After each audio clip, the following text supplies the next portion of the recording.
how to eat healthy and save money. I'm sure we all want to do this, but a lot of us don't know how. And time again, I hear people say that they'd like to eat healthy, but they simply can't afford it and it's too expensive. And I'd like to dispel that myth today and show you that it is definitely not any more expensive to eat this way. And quite often it turns out to be cheaper. So the number one thing, I've got a big list here. The number one thing when it comes to eating healthy foods and saving money is to keep it simple. If you've got your meat, you've got your vegetables, and you've got your healthy fats, that's really all you need, okay? If you want to get fancy, that's fine. I do. I like to try different types of foods, different types of cooking, different meals, different flavors, but that's me. If you want to keep it simple, meat, veggies, and healthy fats, sweet, you're on your way. Good? That's the take-home message from today. Keep it simple.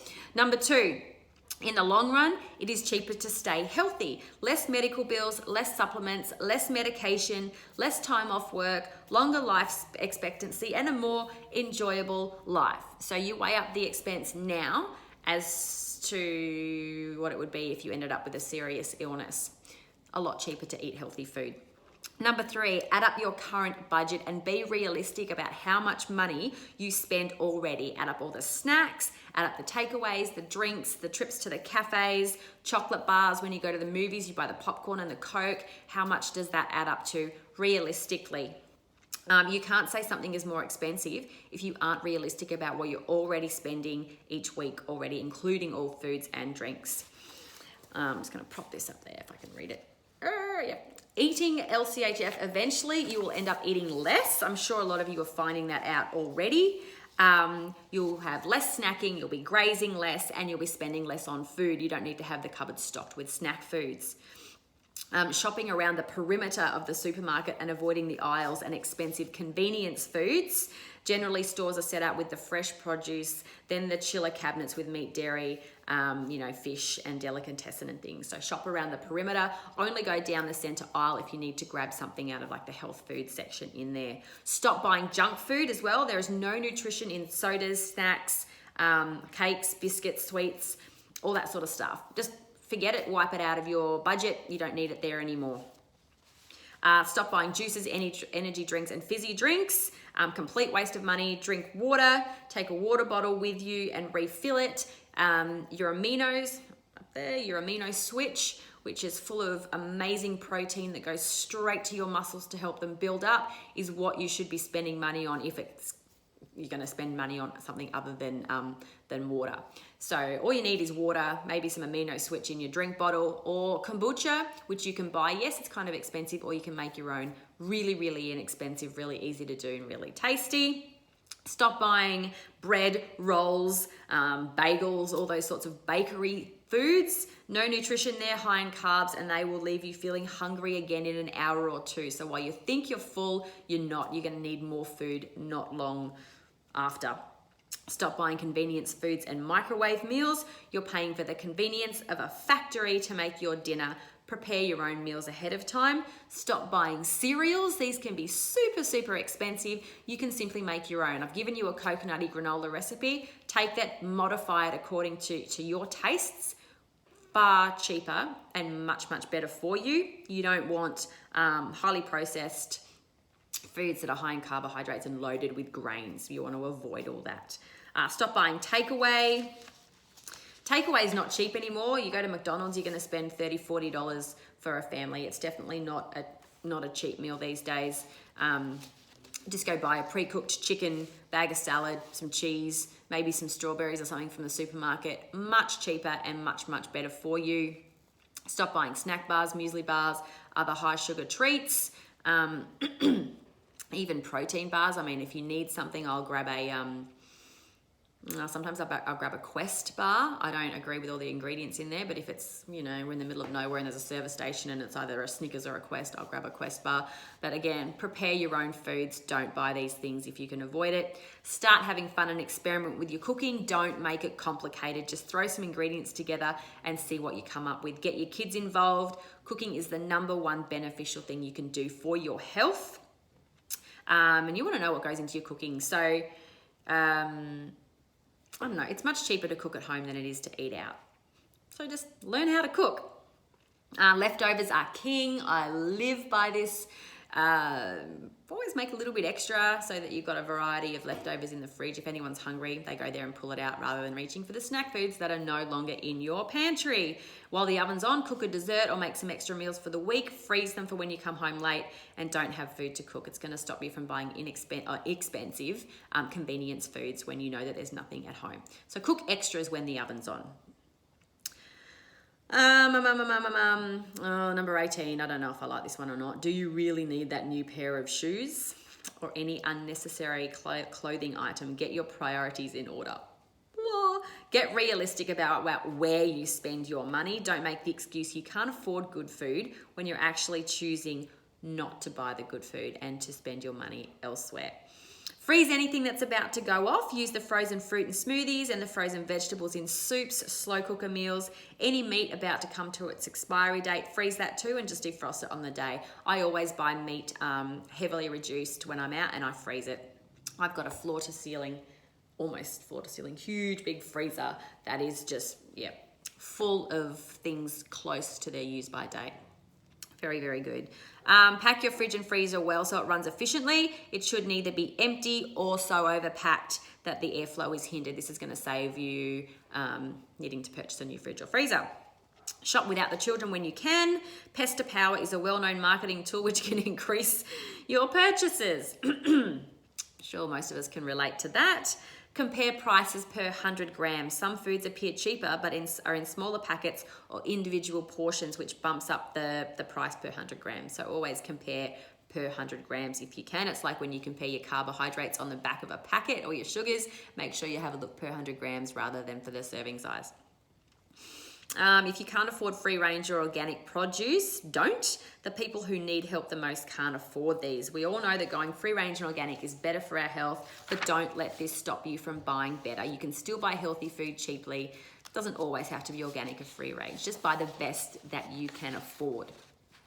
Buy the cheaper cuts of meat, the fatty meat, the chicken with the skin on, chicken on the bone, drumsticks. Enjoy the fatty meat again and let the others buy the lean expensive cuts. There is the nose to tail ideal, which is you eat every part of the animal. I'm still working up to that, but if you can, go for it. Momo, my best friend, has been eating heart lately because it is recommended that you eat offal 3 times a week. So she's buying a heart and she cuts it up into little pieces and fries it up with her bacon and her garlic, and she says it's delicious. I'm still trying to get myself into that. So liver and heart and those sorts of things. If you can eat them, good on you. You're going to save money and your health is going to skyrocket. I'm still working on that. Buy eggs in bulk, and if you can't afford free range eggs, then don't. A regular egg is still an improvement on packaged foods. I have to spend even more because I need to eat duck eggs, which I'm actually in love with. They're bigger, they're more nutritious, and I find them a whole lot tastier. And I found someone locally who sells them for $10 a dozen, and the eggs are about twice the size of a chicken egg. So I buy 5 dozen a month off her. So find somewhere local if you can to buy your free range organic eggs. If you can't, just buy the best you can afford. Buy meat in bulk from the butcher or supermarket when it's on special.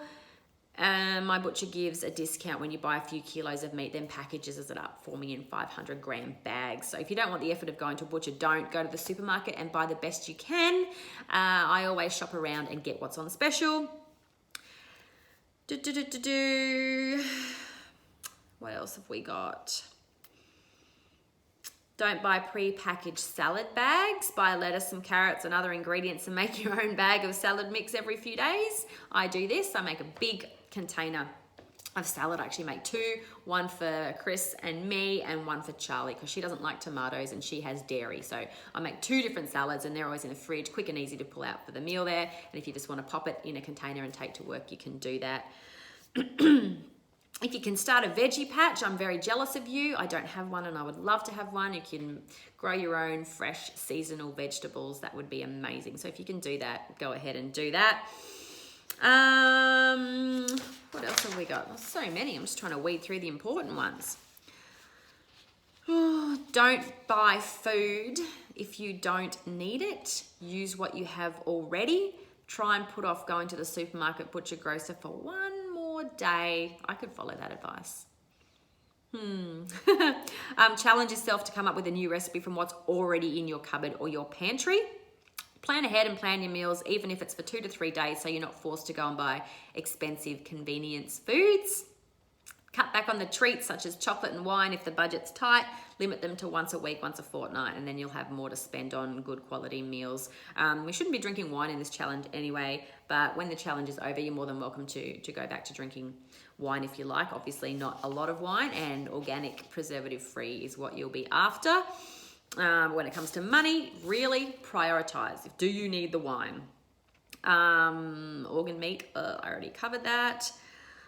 Keep frozen veggies on hand as they're cheaper, sometimes more cheaper than the fresh, and it will stop you visiting the supermarket and overspending when you run out. So you know when you run out of broccoli and you go to the supermarket to buy broccoli and you come out with 3 bags of things. Yeah, if you've got extras there, that'll save that from happening. Place chopped up vegetables on a baking tray in the freezer. Freeze, then place in a freezer bag or container so they are free-flowing individual vegetables. So you make your own frozen veggies. Use all of the broccoli, including the leaves and the stem. Pack your lunch each day, for goodness sake. You probably won't be eating as much food these days. Some of you might even be skipping lunch, eating breakfast and dinner and skipping lunch. Some of you might be skipping breakfast and just eating lunch and dinner. That alone is going to save you a bucket load of money if you are practicing intermittent fasting. Only serve up for each meal what you think you will eat. Anything left on your plate can't be reused, but left in the pot and it can be taken for lunch tomorrow. So you can always go back and get seconds. Think of it that way. Don't buy pre-washed, pre-peeled or pre-cut veggies. You're paying for someone to do this. Do it yourself. You can keep the peelings for vegetable stock, compost bin or a worm farm. Just making sure if you are using it for vegetable stock that it is organic, as most of the pesticides will be found in the peel. Take your own healthy snacks to the movies. Don't buy what's on sale there. You got your, what are they called? Choc Tops. And your huge boxes of popcorn that are ridiculously expensive, so avoid those. See if you've got a friend who's got a garden and maybe you can get some food off them, or you've got some and they've got some and you can swap. Not a bad idea. Invest in your health. Don't see the extra money on some healthy foods as an extra cost. Turn it around and see it as investing in your future health and well-being. Now, these are a few tips that I found off Facebook. Buy avocados in season, slice them up and then pop them in a freezer bag, ready to throw into the blender when making a smoothie. Know which days your local grocery store marks down their meat and visit shortly after. If your spinach isn't quite right to eat now, throw it in the slow cooker or into your scrambled eggs. Save the veggie peelings in a bowl in the freezer. When the bowl is full, put them in a large saucepan and cover with water. Boil, then bring to a simmer for an hour. Run the broth through the colander to make a basic broth. Again, make sure you've got healthy skin there. Use what you already have in your cupboard can really cut the costs. Try having 5 really cheap meals a week that you keep going back to. Make enough of each meal for one leftover lunch or another. Plan to go to the supermarket once a week, veggie shop twice, and the butcher for meat. Buy nuts from the bulk bins from large supermarkets. Never shop when you're hungry. Buy beef, pork, lamb bones from your local butcher and make bone broth, which we're all doing. These are good tips here. Make spinach carbonara, but load it up with inexpensive veggies such as cabbage and then add cooked chicken. It will be enough to last for 2 dinners and 2 lunches. It's about $3 a meal. Make meals in bulk. Every couple of months, miss a weekly shop, minus the fruit and veg, and use up the meat from the freezer and the stuff in the cupboards. Buy butter, cream, cheese from Aldi. Also, their grass meat is cheap. Buy in season. It's a very, very good idea. Stick to meats, eggs, cheeses, nuts, and veggies. All meats get grilled, and since it's so delicious, none get wasted. Watch for the sale of things that freeze well, like meat and butter. I always buy butter when it's on special, like 10 blocks of it, and it goes in the freezer. What else have we got? Buy large quantities of berries in season to freeze raw. Make sure you wash them first. Cauliflower bought in bulk then gets chopped up for cauli rice and frozen raw. So remember to freeze your cauli rice before you cook it. Make a large frittata with eggs, lots of veggies and bacon or chicken, and then have it for lunch for the week. Make a big bowl of coleslaw, minus the dressing for lunches or stir fries. Farmers markets are your best friend. So many tips here. Meal prep, plan for the week, make a grocery list and stick to it. Buy vegetables that can last long and store them well. If you wash them properly, get rid of the pesticides and put them in the right environment with the right amount of oxygen, they'll last a little bit longer. Make your own tomato sauce, mayo, barbecue sauce, dried herbs and sauerkraut. What else is there? Have a box of organic vegetables delivered to your door. It's a set price, cheaper than the local store. It's a challenge to incorporate everything into meals and the kids get to try new things. There you go. And someone's written here, after a year of eating LCHF, we find we're eating less total food so we can afford better quality overall. We also eat out much less, which saves big bucks. In the long run, you will end up eating less. So there you go, 15-minute video. I'm so sorry it was that long, but I hope that I've given you some tips and advice on how to eat healthy food and save money at the same time. If you have any questions about that, or if you have any of your own tips, I would love for you to comment below, as that is how my list grows and grows and grows, is when people give me suggestions. So eating healthy on a budget. There you go. See ya.